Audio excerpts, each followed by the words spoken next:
सबसे पहले हम बात करने जा रहे हैं बांग्लादेश के। मोहम्मद यूनुस बांग्लादेश सरकार के मुखिया तो हैं ही, मगर अब वो बांग्लादेश का तानाशाह बनना चाहते हैं। ये बात इसलिए कही जा रही है क्योंकि यूनुस की चाल देखकर सबको ऐसा ही लग रहा है। अगस्त में शेख हसीना के तख्ता पलट के साथ ही यूनुस ने ऐलान किया था हालात सुधरते ही चुनाव कराए जाएंगे।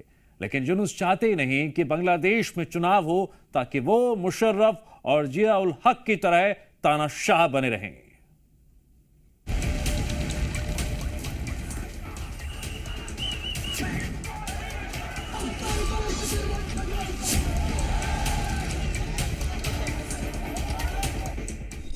तानाशाह बनने की राह पर शांति दूत यूनुस।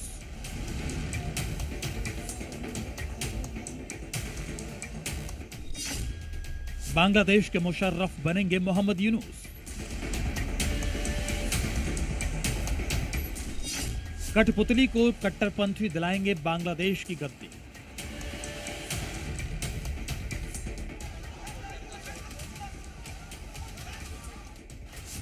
मोहम्मद यूनुस पिछले 4 महीने से बांग्लादेश की सत्ता पर काबिज है।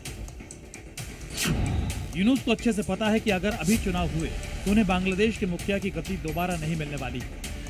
यही वजह है कि यूनुस चाहते ही नहीं कि बांग्लादेश में चुनाव कराए जाए और पब्लिक को अपना पीएम चुनने का मौका मिले। इसलिए यूनुस जानबूझकर बांग्लादेश में हिंसा बनाए रखना चाहते हैं। इसलिए हिंदुओं पर लगातार जुल्म कराए जा रहे हैं। ग्लोबल लेवल पर बांग्लादेश को अस्थिर साबित करने की कोशिश में जुटे हैं। दुनिया को दिखाना चाहते हैं कि बांग्लादेश के हालात अभी चुनाव के लायक बिल्कुल नहीं है। लेकिन सोचने वाली बात यह है कि यूनुस पर चुनाव में जाने का दबाव क्यों है। अब इसे समझिए। अगस्त में शेख हसीना का तख्ता पलट और अंतरिम सरकार के मुखिया चुने जाने के बाद यूनुस ने संवैधानिक और न्यायिक सुधारों को लागू करने की बात कही थी। साथ ही यूनुस ने उसी वक्त ऐलान किया था कि जब बांग्लादेश में हालात नॉर्मल हो जाएंगे तब आम चुनाव कराए जाएंगे। लेकिन 84 बसंत देखने के बाद किस्मत से मिली बांग्लादेश चीफ की गद्दी को मोहम्मद यूनुस पल भर में गंवा नहीं देना चाहते।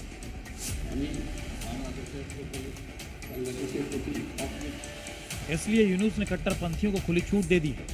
जहां मर्जी वहां उत्पात मचाओ, हिंदुओं पर जुल्म करो, मारो, काटो, धमकियां दो, जिससे दुनिया में मैसेज जाए कि बांग्लादेश की हालत अभी ठीक नहीं है। और इसका सीधा फायदा यूनुस को मिलता हुआ दिखाई दे रहा है।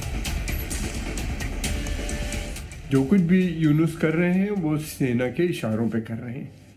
यूनुस तब तक सत्ता में रहेंगे जब तक कि वहाँ के ऊपर पूरी तरीके से जो सेकुलर ढांचा था उनका उसको ख़त्म नहीं कर देंगे। ये वहाँ की सरकार भी चाहती है इस समय, यानी सेना भी चाहती है, और वहाँ पे जो कट्टरपंथी धार्मिक संस्थाएं हैं वो इसके काम कर रहे हैं, खासतौर से जमात इस्लामी और उसके साथ जो बहुत से जुड़े हुए मिलिटेंट ग्रुप्स हैं। लेकिन बड़ा सवाल यह है कि अगर चुनाव होते हैं तो क्या मोहम्मद यूनुस बांग्लादेश के पीएम पद के लिए फिट होंगे। दरअसल लंबे हंगामे के बाद बांग्लादेश में तख्ता पलट हुआ, शेख हसीना की सत्ता गई और मोहम्मद यूनुस अंतरिम सरकार के मुखिया बन गए। लेकिन 4 महीने बाद भी देश में उथल पुथल मची हुई है। फिलहाल हिंदुओं पर हिंसा की खबरें इंटरनेशनल मंच तक पहुंच चुकी हैं। यूनुस पर दबाव है कि वो जल्द से जल्द बांग्लादेश को पटरी पर लाएं, लेकिन वक्त के साथ ये इंतजार लंबा होता जा रहा है। इस बीच दूसरा सवाल भी बांग्लादेश के अंदर सुगबुगा रहा है। क्या अंतरिम सरकार के मुखिया के तौर पर यूनुस का चुनाव गलत फैसला था?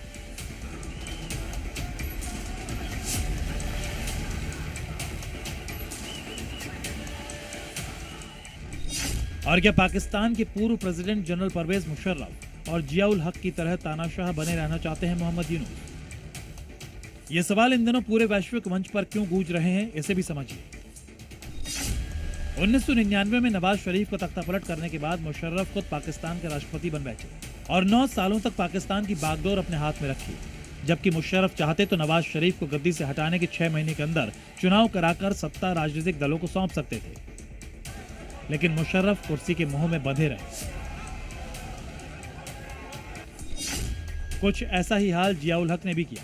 पाकिस्तान में जुल्फिकार अली भुट्टो की सरकार का तख्ता पलटकर सत्ता हथियाने वाले सैन्य तानाशाह जिया उल हक ने करीब 10 साल तक देश पर राज किया।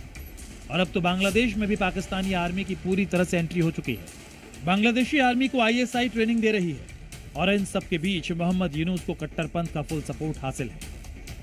बांग्लादेश की अंतरिम सरकार का असली एजेंडा दिन ब दिन बेनकाब होता जा रहा है। मोहम्मद यूनुस की अध्यक्षता में बनी अंतरिम सरकार सुधारवाद की आड़ में कट्टरपंथ को बढ़ावा देने वाले तानाशाही फैसले कर रही है। नोबेल पुरस्कार विजेता मोहम्मद यूनुस देश के इस्लामी ताकतों के आगे बेबस नजर आ रहे हैं। ब्यूरो रिपोर्ट, जी मीडिया।